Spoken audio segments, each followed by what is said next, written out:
Good evening friends, my self advocate Neha.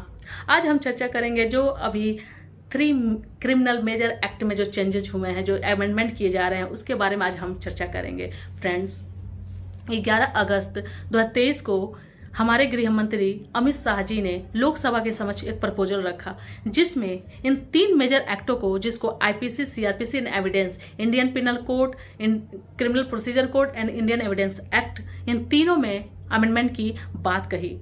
दोस्तों, आपको नहीं लगता कि ये कहीं ना कहीं बहुत सही भी है?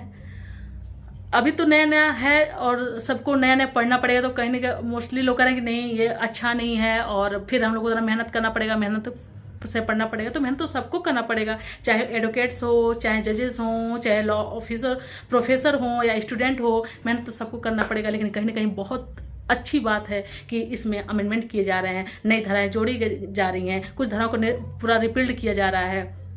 क्योंकि यह जो लॉ हम लोग आज तक पढ़ते आ रहे थे दोस्तों, आपको पता है ये लॉ तो हम अंग्रेज बना के चले गए थे। 1860 का ड्राफ्टिंग है।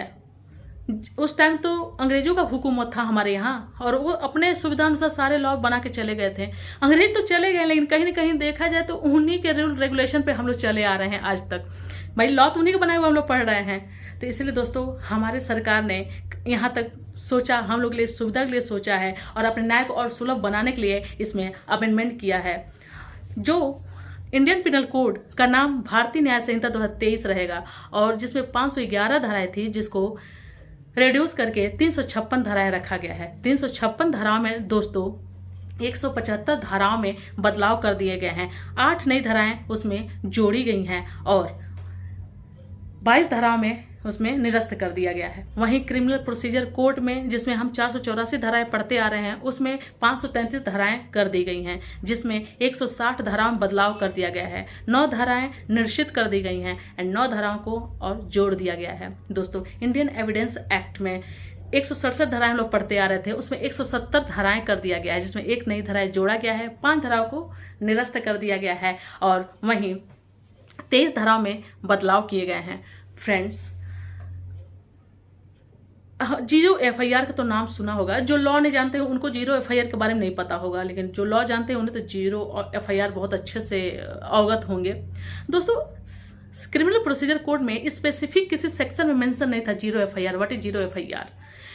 दोस्तों, ये नए कानून में सेक्शन 173 में जीरो एफआईआर का प्रावधान किया गया है। दोस्तों, जिन्हें लॉ की नॉलेज नहीं है उनको मैं बता दूं, जीरो एफआईआर उसे कहते हैं जो ऐसा मैटर जो जिस पुलिस थाने जुरिडिक्शन से बाहर का है और वह इसलिए मना कर देता है कि यह मेरे जुरिडिक्शन का नहीं है, इसलिए मैं आपका मामला दर्ज नहीं करूंगा। तो दोस्तों, इस प्रावधान के अंतर्गत जीरो एफआईआर के अंतर्गत अब उसको मामला दर्ज करना ही पड़ेगा। भले ही आपके थाने के जुरिडिक्शन का वो मैटर नहीं है तो क्या, लेकिन आप मामला को आपको दर्ज करना पड़ेगा।